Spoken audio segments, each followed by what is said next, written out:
Muy buenos días, agradezco a la Facultad de Medicina y especialmente a la División de Posgrado de la Universidad Nacional Autónoma de México el darme la oportunidad para compartir con ustedes algunos aspectos de la imagen del hueso temporal y específicamente del oído. Vamos entonces a ver la patología más frecuente del hueso temporal y específicamente del oído en esta presentación a través de las imágenes que son las que nos pueden brindar la mejor información previa a la que pudiéramos obtener a través de la exploración directa de cada caso. Aquí hay que tener presente que en el momento actual las placas simples no se utilizan para la valoración del oído porque tienen poca resolución, salvo para el análisis posquirúrgico inmediato del implante coclear. Los métodos que se recomiendan utilizar para el análisis del oído son la tomografía computada cuando la patología se encuentra en conducto auditivo externo, oído medio o el oído interno y el laberinto óseo, y resonancia magnética en las áreas que estamos mencionando aquí, sobre todo por su capacidad para poder observar adecuadamente las estructuras de tejido blando que están cubiertas por hueso, como el laberinto membranoso o como los nervios dentro del conducto auditivo interno y las áreas del ángulo pontocerebeloso. Como toda actividad científica, conviene llevar una metodología para el análisis de estos estudios. Entonces, la que recomiendo para cuando uno está frente a un estudio de tomografía o de resonancia es empezar por la evaluación de la mastoides, su grado de neumatización, y luego desde la parte más externa a la interna, las diversas estructuras hasta llegar al oído interno, ver las dos estructuras vasculares más importantes que tienen relación con el hueso temporal, la carótida y la yugular, y por supuesto las áreas del endocráneo adyacentes al peñasco, fosa media, fosa posterior, y la base del cráneo y las estructuras del cuello que están en el adyacentes. Se necesita indudablemente un muy adecuado conocimiento de la anatomía por imagen a través de estos métodos de la tomografía computada y también de la imagen de resonancia para saber entonces qué hay de alteración a la normalidad. En estos casos podemos, incluso en la resonancia, ver algunos detalles muy puntuales en el conducto auditivo interno. Podemos apreciar el nervio auditivo y sus ramas principales, el nervio coclear que va hacia adelante, el nervio vestibular, en este caso el inferior. Y recordemos, utilizando este esquema de un conducto auditivo interno, si tenemos un corte transversal en la parte media del mismo, en una reconstrucción sagital o parasagital del conducto auditivo interno, vamos a poder identificar estas estructuras, los nervios, cómo se disponen según la localización. Esta es la parte anterior, la parte posterior, y anterior y superior nervio facial, anterior e inferior coclear, y atrás los vestibulares que en la parte media se encuentran muy juntos, y ya al fondo del conducto, como está representando esta línea en este corte, ya los cuatro nervios están más separados. Vamos ahora a ver la patología, como decíamos, más frecuente, ejemplificándola a través de los diversos trastornos que puede sufrir el oído, desde las malformaciones congénitas a las otras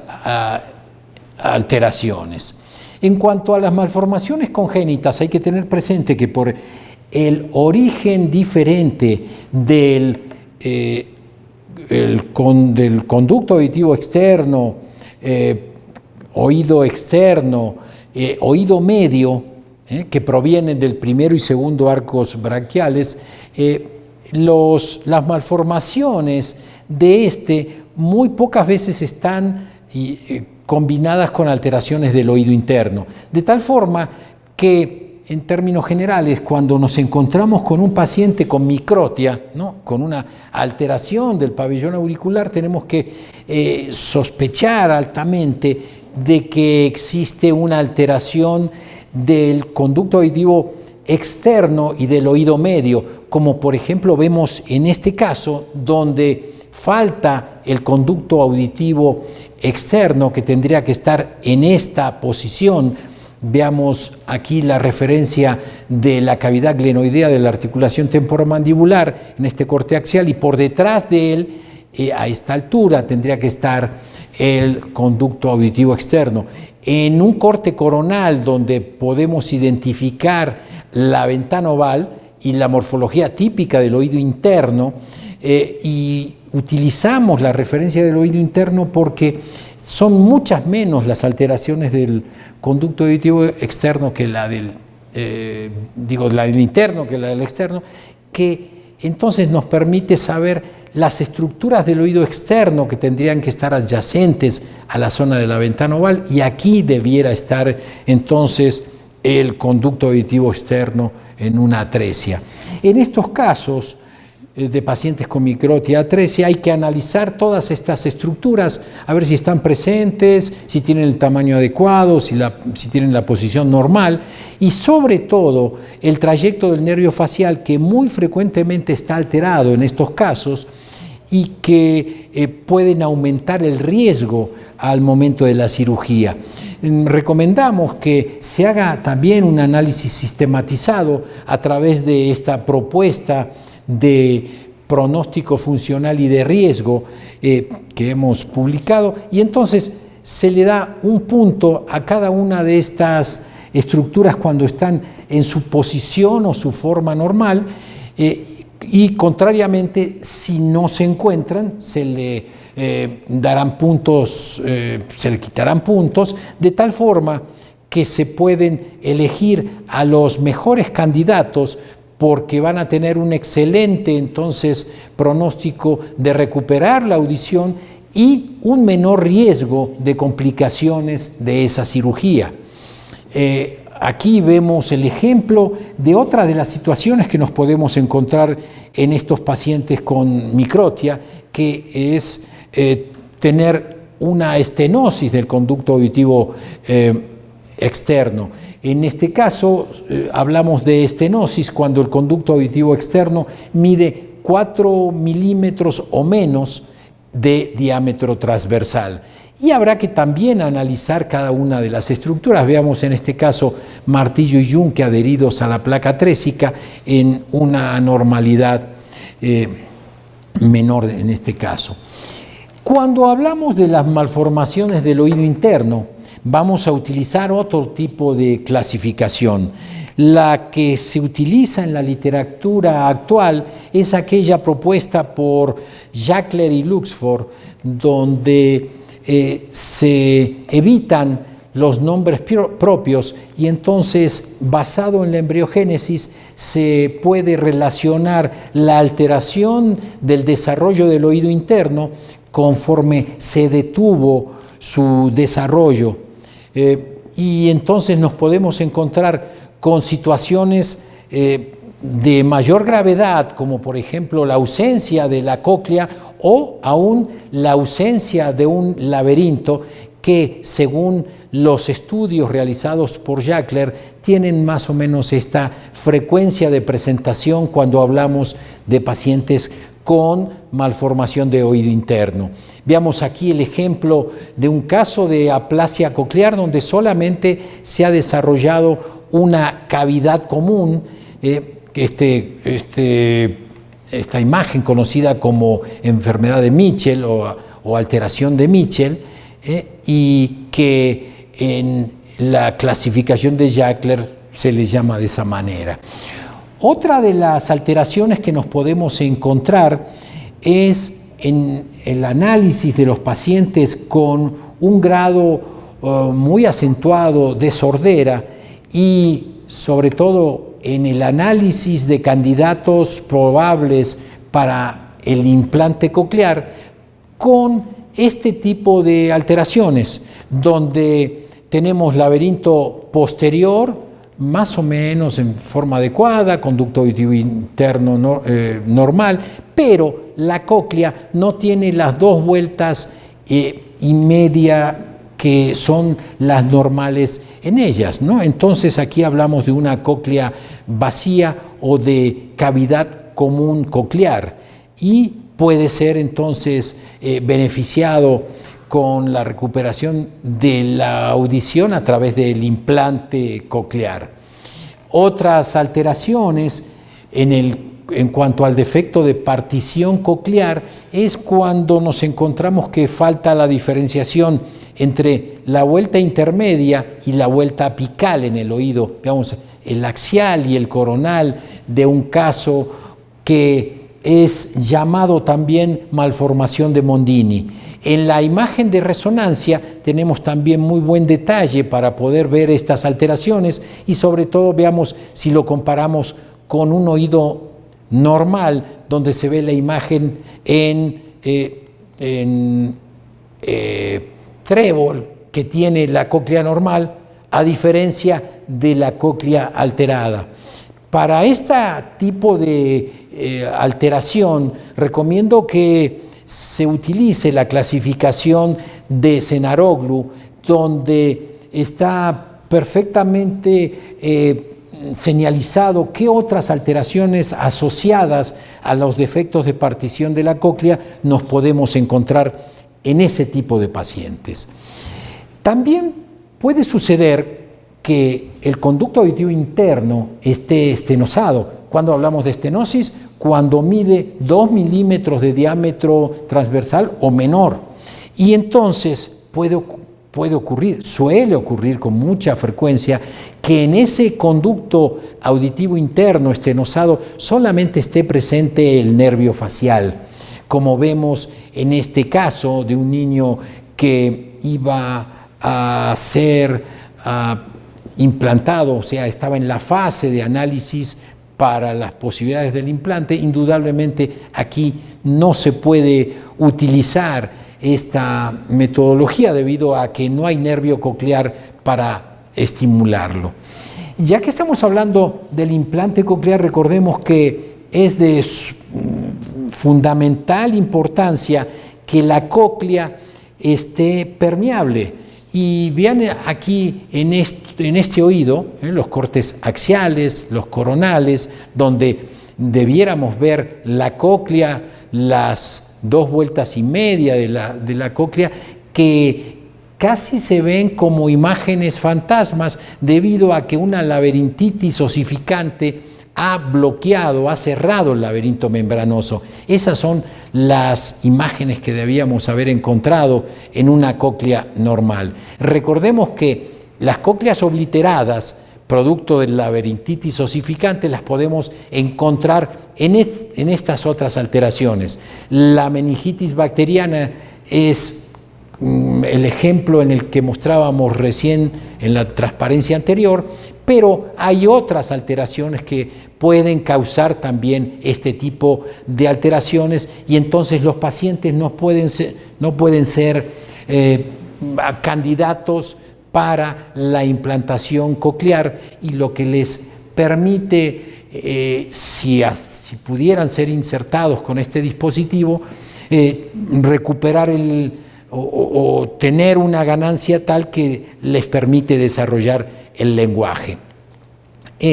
Pasando al otro aspecto que también hay que analizar como patología frecuente es el trauma que puede sufrir el hueso temporal.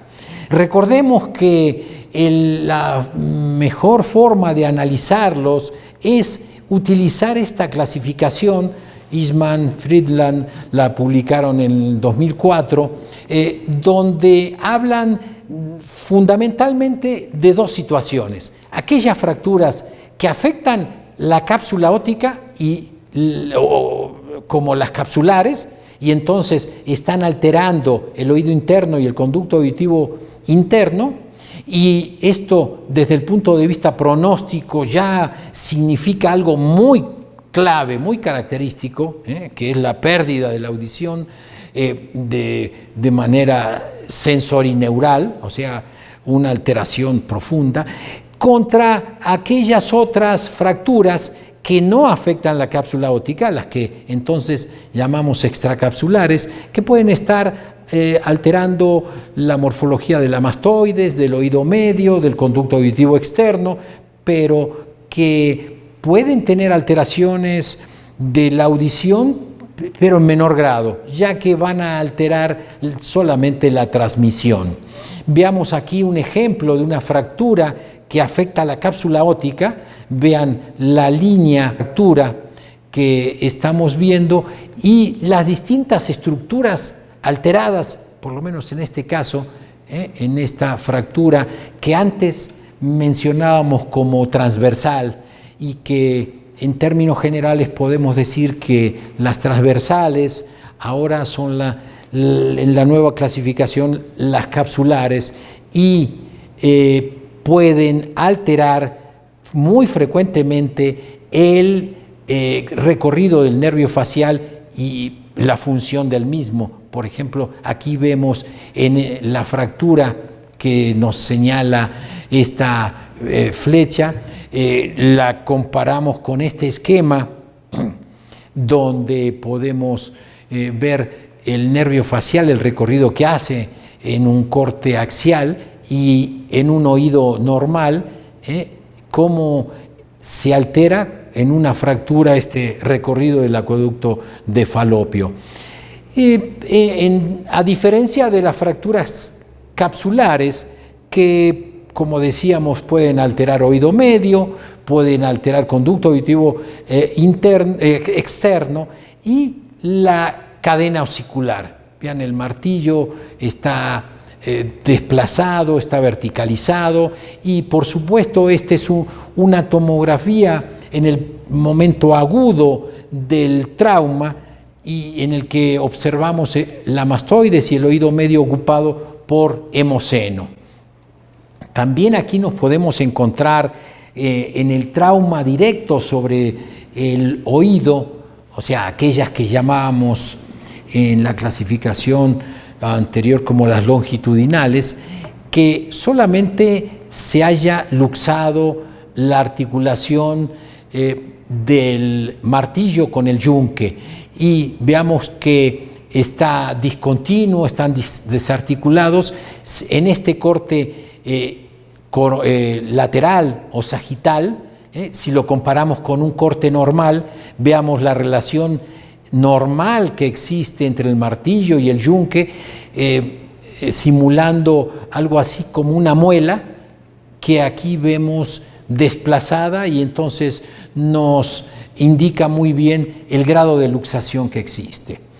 Pasando ahora a una patología muy frecuente del oído que debemos analizar a través también de la tomografía computada, es la de origen inflamatorio infeccioso. En aquellos casos en que lo ameriten, una de las situaciones a analizar, decíamos que es la mastoides. Veamos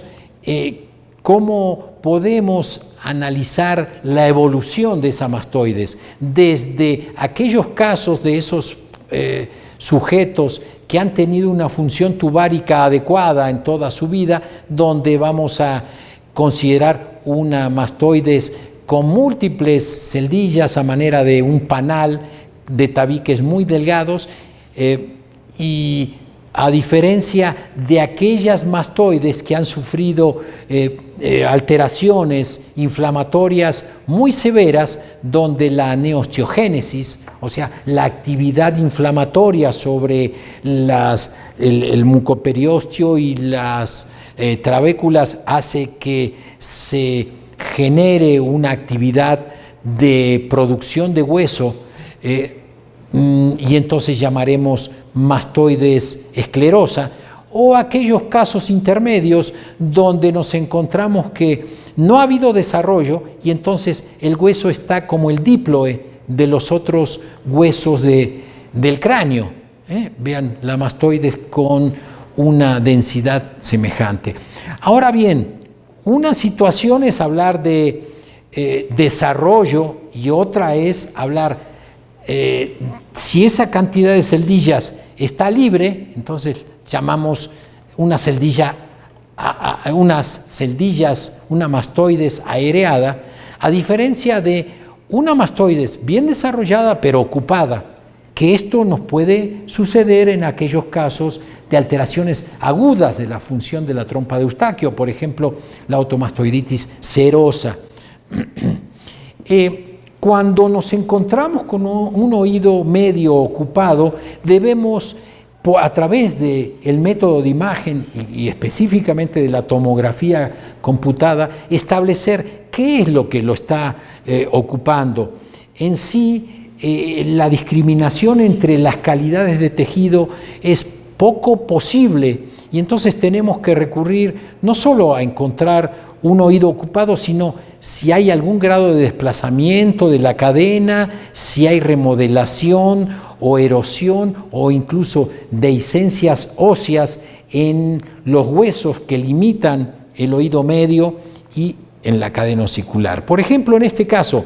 una mastoides que está adecuadamente desarrollada, pero las celdillas están ocupadas, y el oído medio ocupado, pero los límites óseos están conservados, la cadena osicular muestra su localización, su forma normal, su buena articulación. Veamos en el corte axial,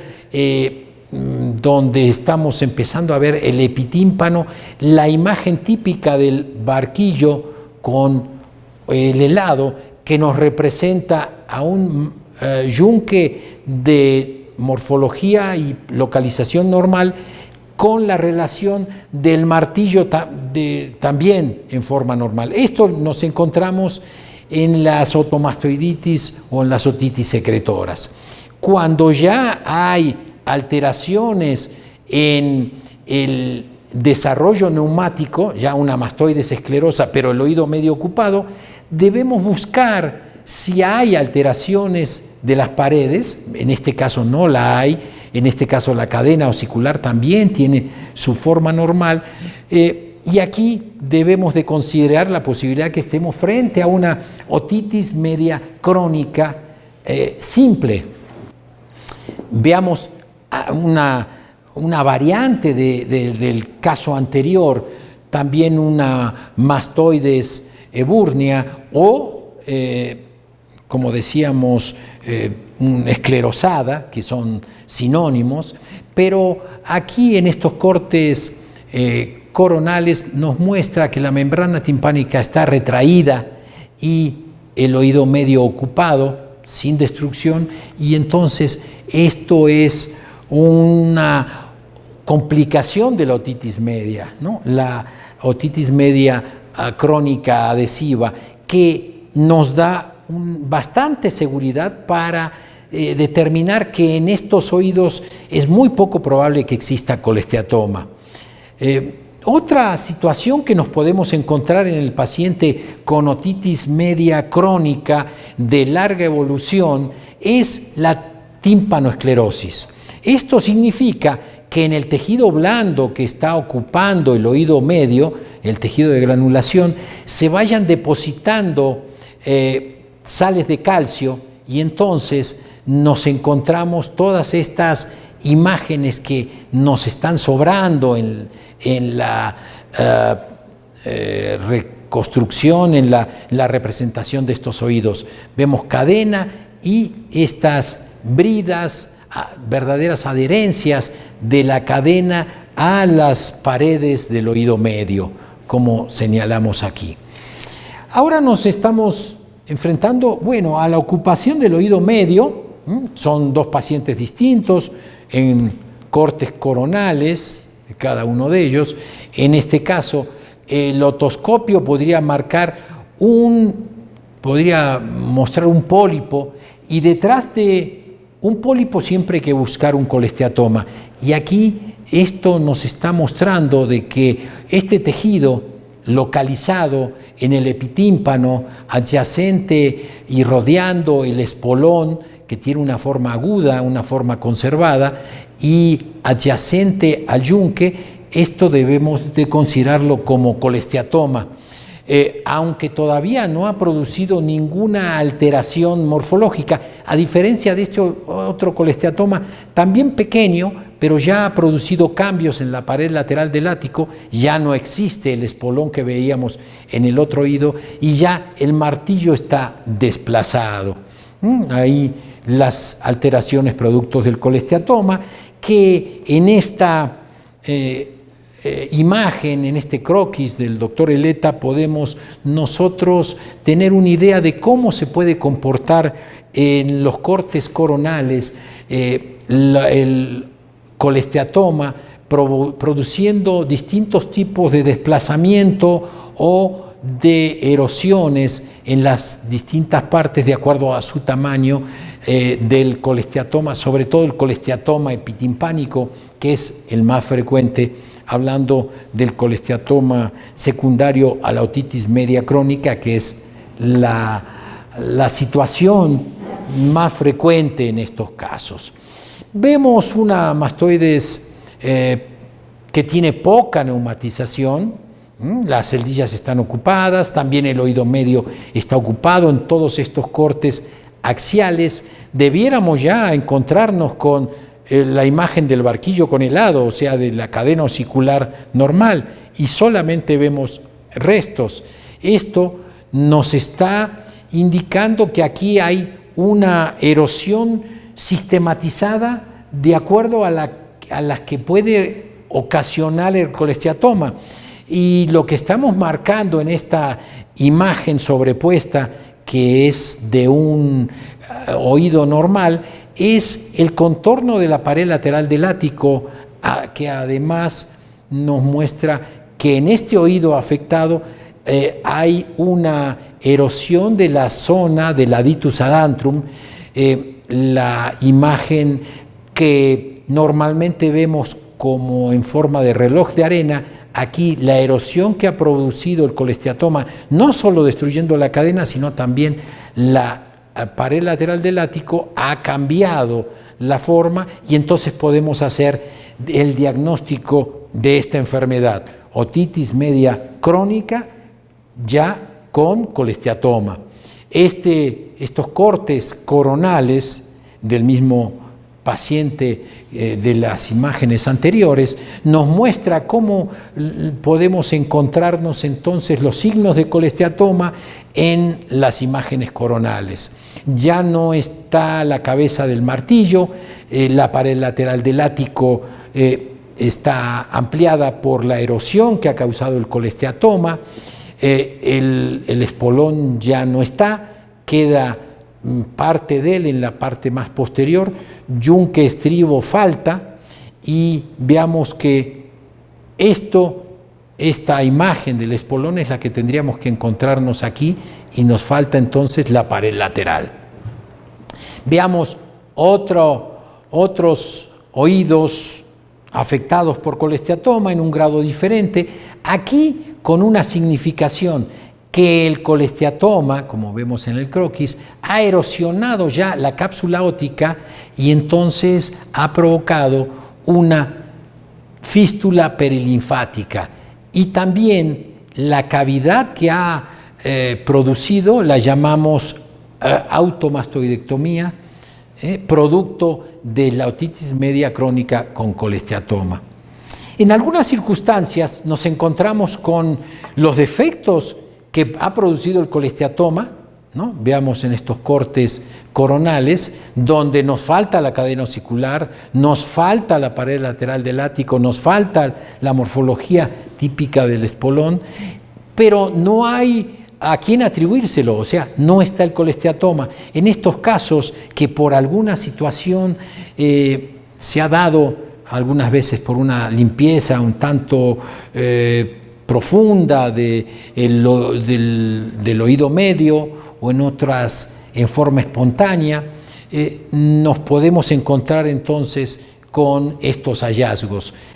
lo que denominamos colesteatoma ex vacuo. Cuando sucede una fístula perilinfática, la complicación que podemos tener es esta, lo que habíamos ya mencionado como producto de una meningitis bacteriana, pero en este caso producto de una erosión del oído interno, una osificación de la cóclea, ¿no? Por ostomastoiditis crónica colesteatomatosa. Otra enfermedad que hay que tener presente cuando hablamos de colesteatoma es la del colesteatoma congénito, que entonces puede producir defectos muy extensos, muy severos. Aquí prácticamente falta todo el peñasco y en la tomografía vemos el defecto óseo, que no refuerza con el contraste, y en la resonancia de esta misma paciente nos encontramos con la masa que ha provocado esa destrucción, ¿no? Un colesteatoma congénito. Pasemos ahora a otra de las enfermedades que hay que tener presentes por su frecuencia, que es la otoesclerosis. El estudio de imagen, ¿para qué nos sirve? Para no solo el diagnóstico, sino adelantarnos al manejo prequirúrgico, para evitar complicaciones durante el mismo y también para el manejo a largo plazo. No solo nos da el pronóstico, sino también podemos, en el caso de la cirugía de estapedectomía, que a ella nos referíamos cuando hablábamos del riesgo quirúrgico, es sobre todo la de prever complicaciones que nos podemos encontrar. ¿Qué hay que analizar? Bueno, hay que analizar, como lo mencionábamos desde un principio, los elementos del oído, pero haciendo énfasis en este caso en los focos que pudieran existir de desmineralización de la cápsula óptica, la situación de la platina del estribo en la ventana oval, la zona de la ventana redonda y sus áreas y su hueso adyacente, así como aquellas otras estructuras que por su cercanía a la zona donde se va a realizar la colocación de la prótesis de estapedectomía pudieran sufrir algún tipo de lesión, y entonces habrá que prever cómo evitarlas, o en su caso elegir el oído contrario, o a veces incluso ante un nervio facial muy colgante poder evitarlas, ¿no? Veamos aquí un análisis que debemos hacer en estos casos, es de cómo se encuentra la ventana oval. En condiciones normales, que vemos aquí en este corte coronal, una platina del estribo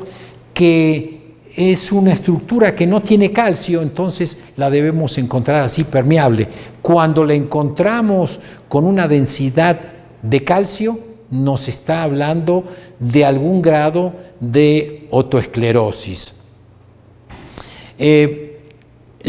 Decíamos, aquí hay que analizar la situación del nervio coclear, porque el acceso será hacia la ventana oval, una ventana oval que en este paciente que se le va a hacer una estapedectomía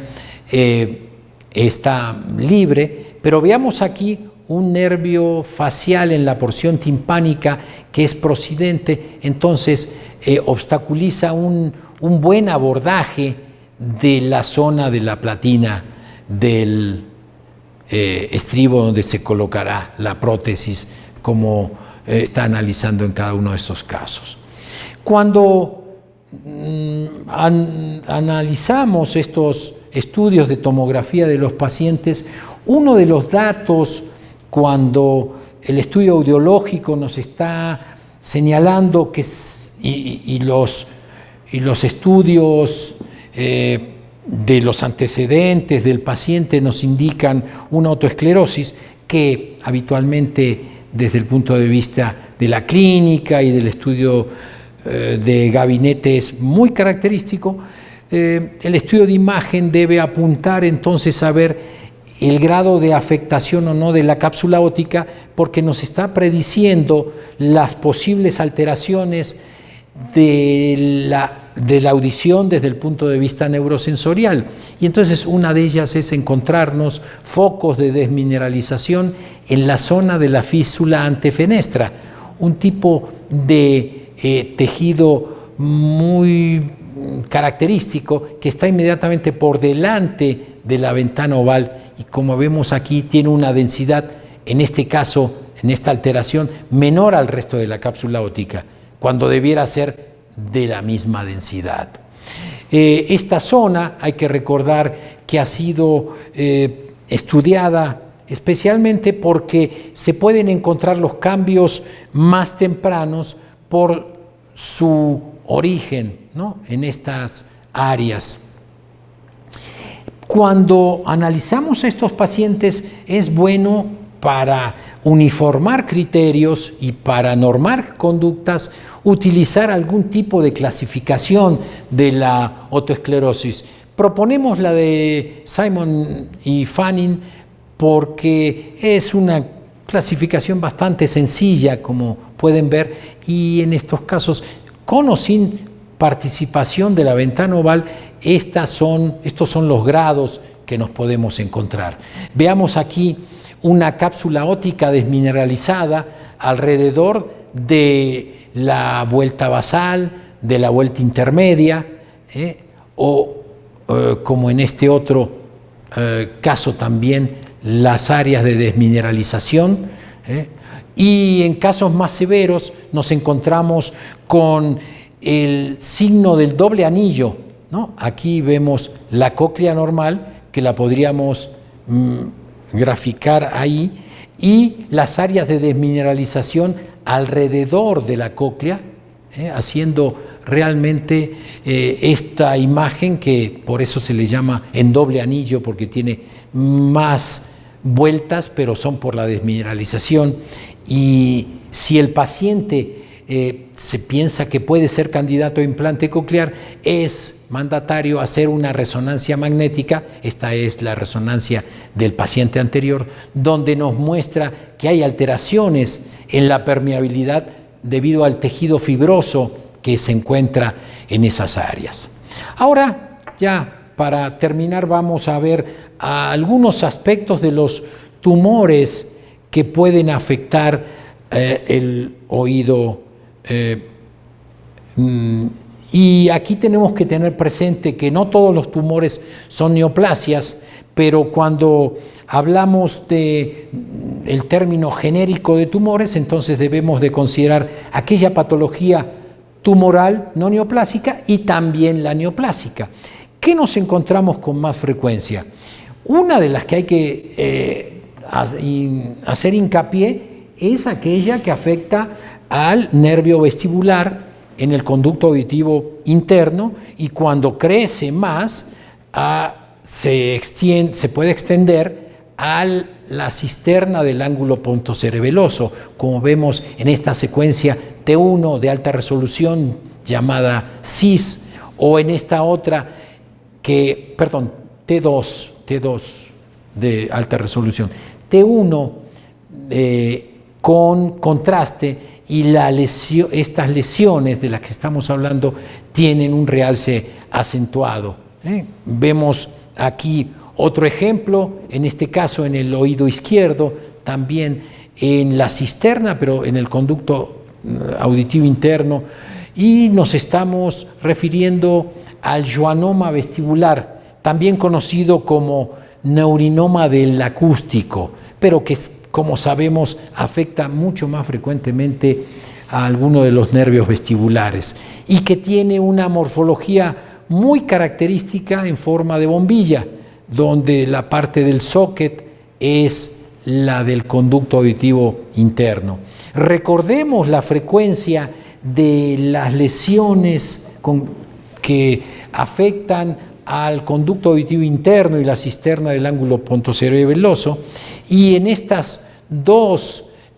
series, que como vemos son bastante numerosas, 1354 en el caso del estudio de Brackman y de Balavanis, 455 pacientes, el schwannoma del octavo nervio está en primer lugar muy lejos de las otras patologías que pueden afectar esta zona.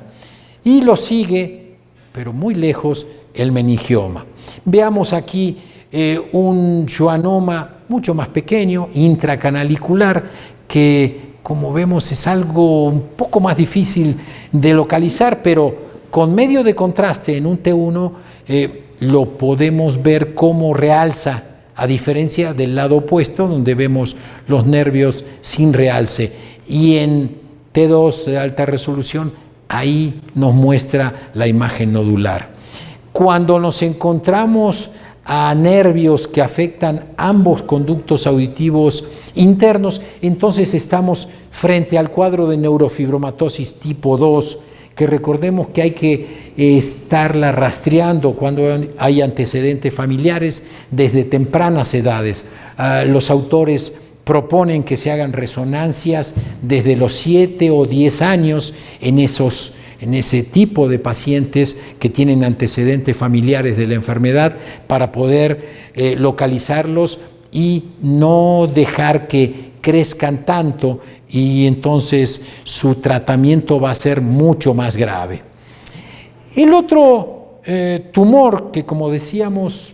sigue en frecuencia a los que alteran esta zona, son aquellos que tienen una base de implantación muy ancha, que realzan muy acentuadamente con el medio de contraste paramagnético, con el gadolinio. Entonces hacen una forma de abanico, pueden a veces introducirse en parte en el conducto auditivo interno, y entonces nos referimos al meningioma, que característicamente suele tener una cola dural también, como otro signo para su diagnóstico. Si comparamos uno y otro, la morfología del schwannoma con el del meningioma, vemos que son un tanto diferentes, y es uno de los aspectos de la imagen que nos ayuda a su diagnóstico. Ahora hablamos de otras alteraciones de esta zona, y los colesteatomas o quistes epidermoides o dermoides, de acuerdo a su composición de los elementos que lo integren, pueden ser lesiones muy extensas en el ángulo pontocerebelloso, produciendo compresión de tallo y cerebelo, como vemos en este caso, y que en T1 simple van a tener un aspecto hipointenso semejante al líquido cefalorraquídeo, al igual que con el T2 lo vamos a ver también con comportamiento de líquido, y que en las secuencias de difusión van a restringir como un signo muy característico de esta lesión. Ahora vemos una lesión que ha producido una alteración de la base del cráneo, de bordes muy bien definidos. Esto nos habla de erosión con expansión, de las lesiones de comportamiento muy lento, o sea, las que suelen ser benignas, ¿no? Este tipo de erosión ósea con expansión son los que caracterizan a las lesiones tumorales benignas, y En este caso, la tomografía puede no ser muy útil y entonces hay que complementarla con resonancia magnética. Vemos la resonancia de ese mismo paciente que en T2 tiene áreas hipointensas, pero predomina las áreas hiperintensas, pero con el T1 simple vemos áreas también hiperintensas. Estas lesiones que afectan la punta del peñasco y muestran hiperintensidad en T2 y en T1 son característicamente las que produce el granuloma de colesterol, hiperintensas en T1 y en T2. Otra lesión, la neoplasia más frecuente que afecta al oído, produce una infiltración del hueso, una destrucción, pero con persistencia del hueso, aunque lo altera. Vean aquí que a veces puede tener un componente, de tejido blando que se extienda al oído medio, pero que el epicentro se encuentra en la fosa yugular, aunque la fosa yugular sea pequeña, como en este caso, y eso es característico de un tipo de neoformación que, en otro caso, vemos aquí, realza en forma acentuada con el medio de contraste, que se puede extender hacia el cuello y que hay que determinar hasta dónde llega, que en ocasiones puede producir la erosión del tubérculo yugular. Recordemos que en la morfología normal del hueso occipital, en la base del cráneo, tenemos que la parte que se articula con el atlas es el cóndilo del occipital, pero la parte superior del cóndilo es el tubérculo occipital, que simula la cabeza de han hecho un aspecto de águila. Entonces, en condiciones normales tendríamos un águila mirando para un lado y para el otro, y aquí la erosión que ha provocado este tumor, que por supuesto estamos hablando del paraganglioma yugular o tumor del glomus yugular, erosiona la cabeza del águila, esta erosión infiltrativa que mencionábamos, la diferencia de un lado con el otro. Y entonces aquí es fundamental también hacer resonancia en esos casos para ver la extensión en el endocráneo y también en la base del cuello, y tiene un aspecto muy característico que son áreas de puntos hiperintensos con otros menos hiperintensos o hipointensos, que se les llama la señal de sal y pimienta, que caracteriza a este tipo de lesión. Ya para terminar esta presentación, quiero mencionar que dentro de la patología tumoral de la edad pediátrica hay que tener presente dos lesiones que suelen ser muy destructivas del peñasco. En este niño nos encontramos con esta lesión destructiva del peñasco, un rhabdomiosarcoma. Uno de los sitios, además de la órbita de los senos paranasales, también afecta al hueso temporal y suele hacer una destrucción muy extensa. Hablamos de pacientes de entre 4 y 6 años, y recordemos que hay otro pico en los adolescentes de 12 a 14 años. Y también hablando de la edad pediátrica, otra lesión que hay que considerar también muy destructiva del peñasco, pero en pacientes de menor edad, desde lactantes, desde meses a 1, 2, 3 años, es la que produce la histiocitosis. Veamos la destrucción del hueso que vemos en la tomografía y el componente de tejido blando que nos muestra de ese mismo paciente, un lactante, la imagen de resonancia. Entonces, hay que recordar que el estudio de imagen es la mejor forma de tener la apreciación de la anatomía previa a un análisis directo a través de la cirugía o de una disección. Muchas gracias.